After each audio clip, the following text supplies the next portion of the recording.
Okay, welcome to this Shakti River.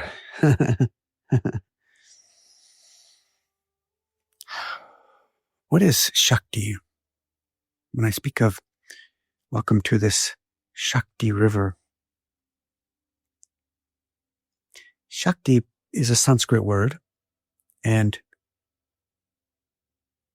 it means many things, as most Sanskrit words do. And in its essence, it's referring to the primordial cosmic energy. It's a way of speaking of the dynamic forces that move through the universe. It's the absolute source energy, Shakti.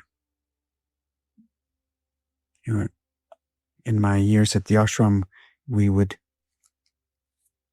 speak of the power of what we are, the power that permeates all existence, the source energy, the absolute source energy that has the ability to express itself in myriad subtleties and densities.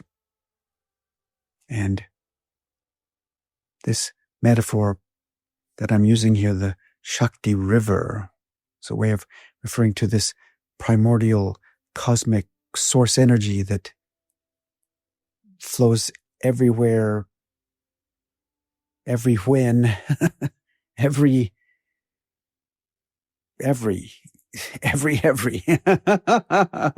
all the time. The power that permeates all reality, the primordial cosmic energy, is the Shakti. So we're always in that. We are that. We're all made of that. There's only that. This primordial source energy that's permeating all reality. We are always in the Shakti River.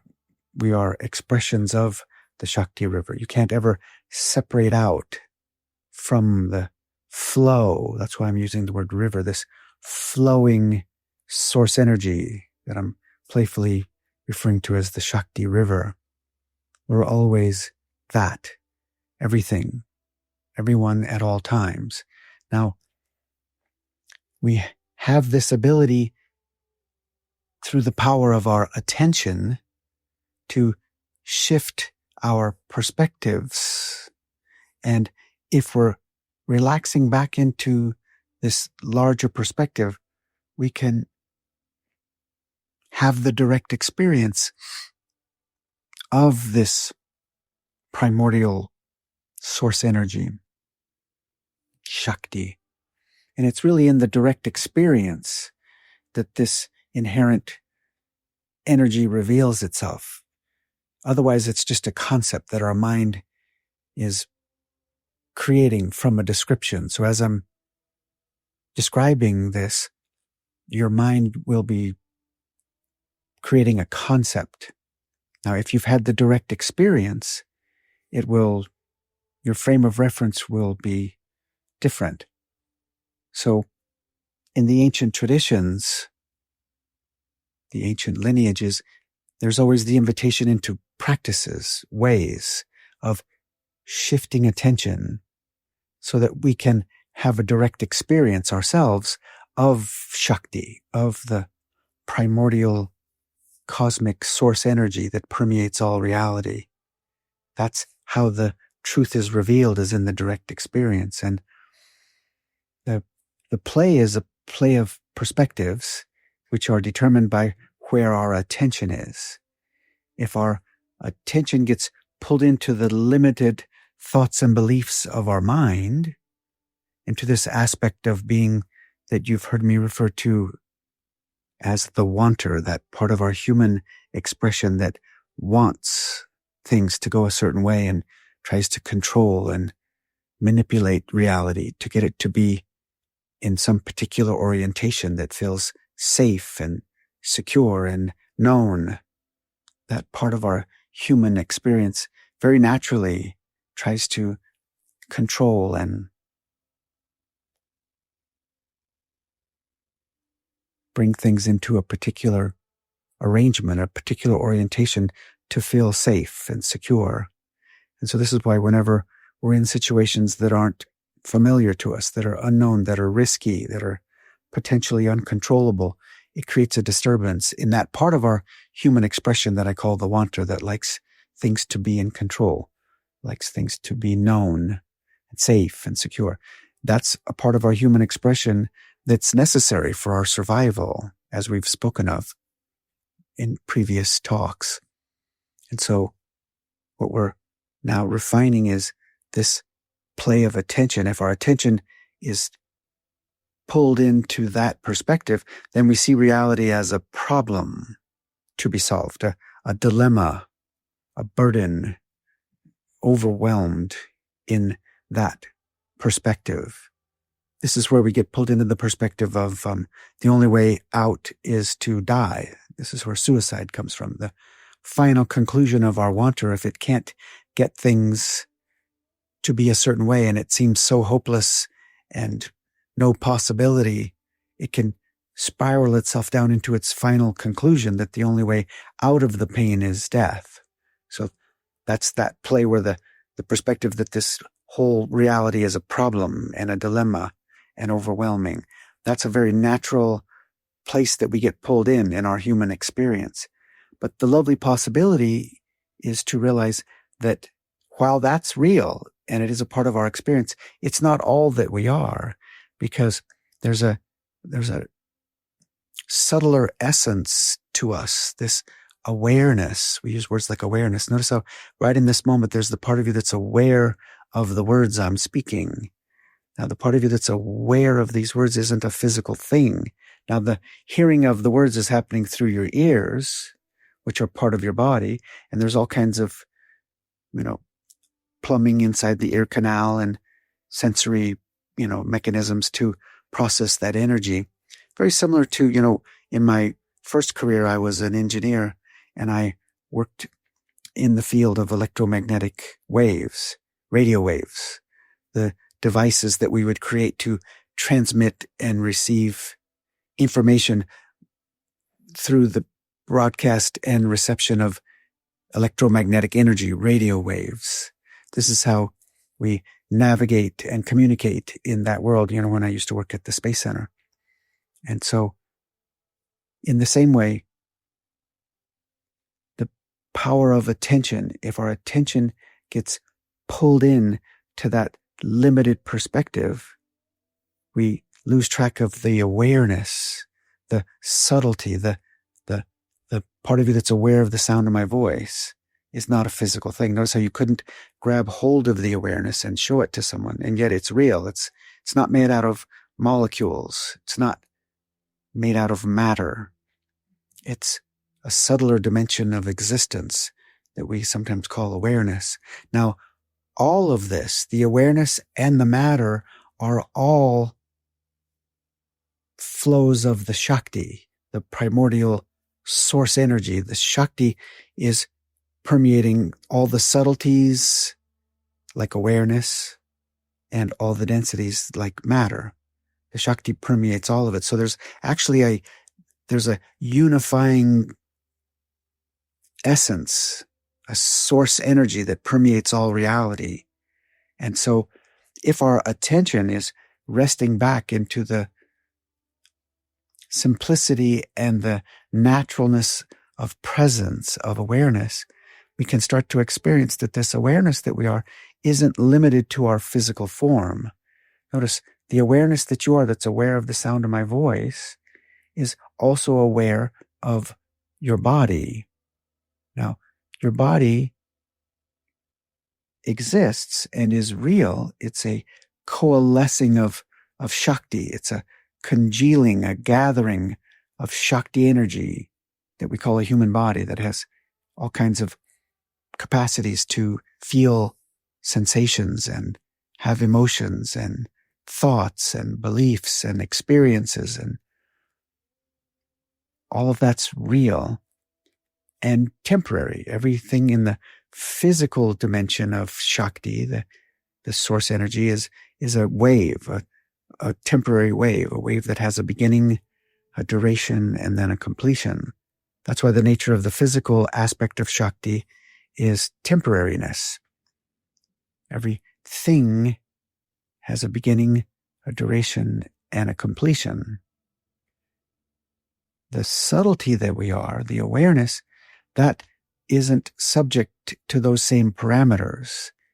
The awareness that we are doesn't have beginnings and endings. It just simply exists. It can't die. It can't even age. Notice, the awareness that you are that's aware of these words is the same awareness as it was 10 minutes ago, 10 days ago, 10 years ago. It's the same awareness. Notice how it's still the same awareness. It can't age. It doesn't have molecules that can age. So it's eternal. This awareness that you are will exist forever. You've always been this, and you will always be this. Now, the human mind can't conceive of that. The human mind operates in linearity, logic, reason. And so to the human mind, eternity isn't fathomable. It isn't logical. That we exist forever is beyond the mind. And it's through the mind that we then get pulled into the wanter and the limited perspective. So this is all a play of perspectives. We're either in the perspective of the wanter, where this whole reality is seen as a problem to be solved and controlled and manipulated, or we rest our attention back into source energy, source essence, Shakti, and we start to experience that there's an essence that we are, this source energy that we are, the Shakti that permeates all reality, that isn't at risk, isn't affectable. Notice how the awareness that you are can't be affected by the words I'm saying. The awareness that you are can't be affected by anything. There's no life event that you've ever experienced that has ever affected this presence that you are, this awareness, this eternal Shakti that you are. And everything is always some varying expression of the Shakti, the power, the primordial cosmic energy. And so we're always in the Shakti River. We are expressions of the Shakti River. And this is where we're all connected and not separate. These aren't just words of, some sort of woo-woo kind of thing. It's the truth. It's directly experienceable. In my previous career, we would do experiments and tests, and you would verify by trial and error and cause and effect relationships. Well, in the same way, in the spiritual lineages, they've been exploring the very nature of reality, like inner realm scientists, through practices, ways of shifting attention into the inner realm of existence, the subtlety of being. Things like chanting. It vibrates the body in a particular way and allows for a shift in the way that the mind is working and rests into a deeper state of being, and then there can be an experience of presence. There's many practices. There's a practice that I call the name that thought practice, where we name the thoughts and we rest back and see if another one comes. We've spoken of that before. Gives us a chance to shift our attention into the awareness of thought rather than being captured in the thought. There's a practice that I call the loving blessing practice, where we bring someone into our awareness that we can feel absolute love and we beam them love. That's another way of instantly, directly experiencing the subtlety of our being, this loving presence that isn't a physical thing and yet is an absolute energy that can be transmitted and shared. There's a practice I call the living practice, where we honor our feelings. Whenever we're having a feeling, we bring our attention to the feeling and we honor it. We allow it to be directly experienced and flow. It's an expression of the Shakti. We honor it. And we also honor that the feeling isn't all that we are. It's real, it's occurring, but it isn't all that we are because we're also the awareness of the feeling. So we let the feeling be directly experienced. And eventually when we be available to feelings in this way, they uncontract. They release on their own. They just uncontract if we allow them to be directly experienced. And we remember that we're also the awareness of the feeling.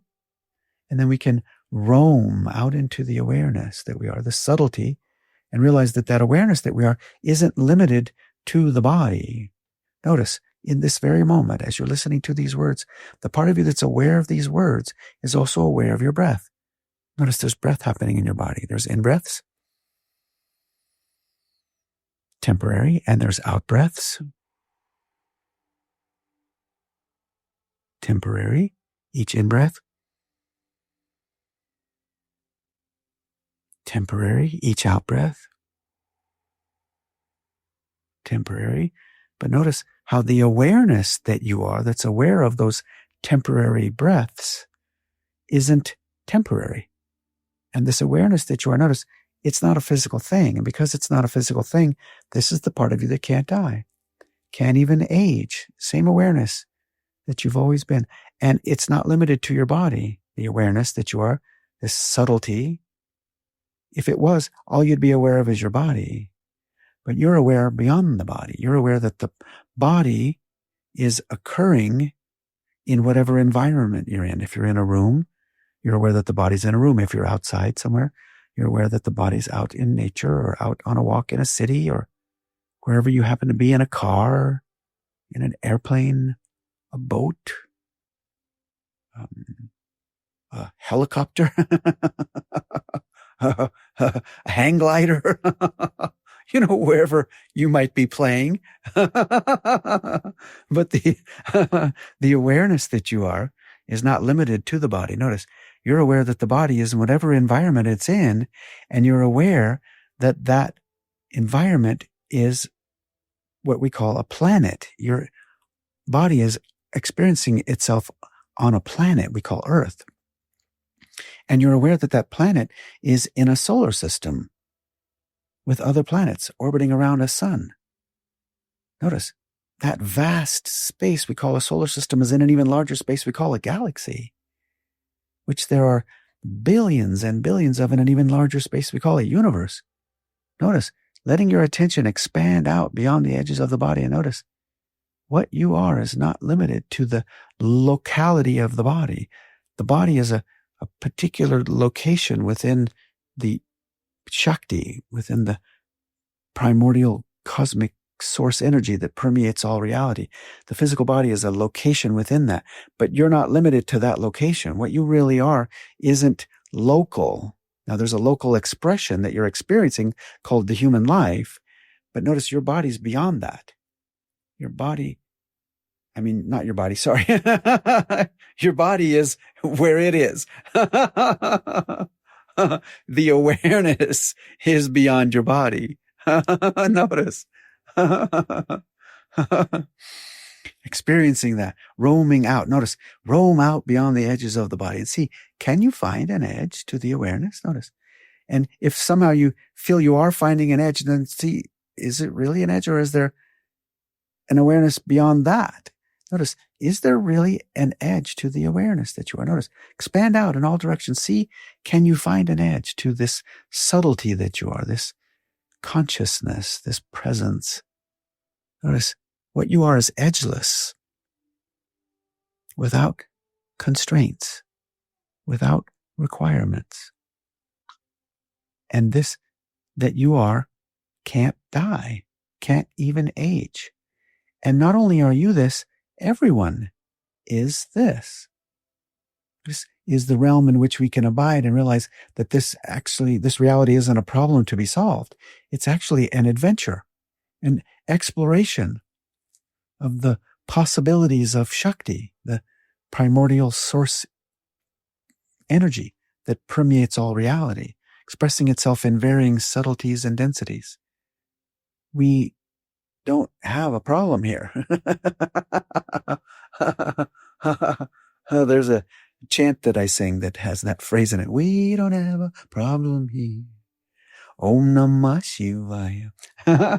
And so there really is no problem. Now, we could collapse, our attention can collapse into the limited perspective of the wanter, of the mind, and then we will experience this reality once again as a problem to be solved. That's where all the suffering comes. That's where all the dilemma and the angst and the worry and fear come when we collapse into that limited perspective. When we let our attention expand out into the larger perspective, we realize this is all an adventure. We're getting to experience a human expression, a bioorganic sensory vehicle that we're getting to experience.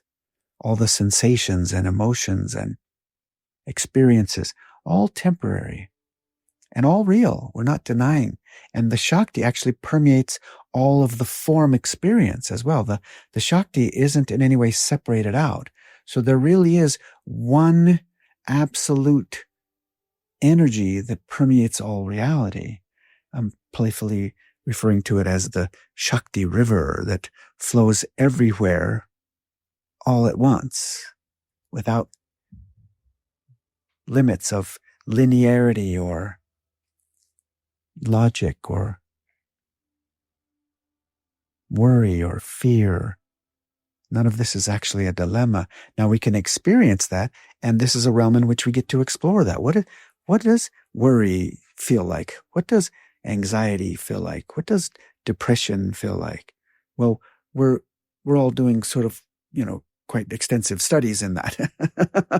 In our human lives, it's very likely that we that we will get pulled into that perspective in this play of perspectives, this perspective play that is affected by where we're putting our attention. That's what it will always come down to. Wherever we're putting our attention, that's what lights up. That's what lights up the perspective we're in. If our attention gets pulled into the limited perspective of the wanter, then this will be seen as a problem. This reality will be navigated with attempts at control and trying to get things safe and secure.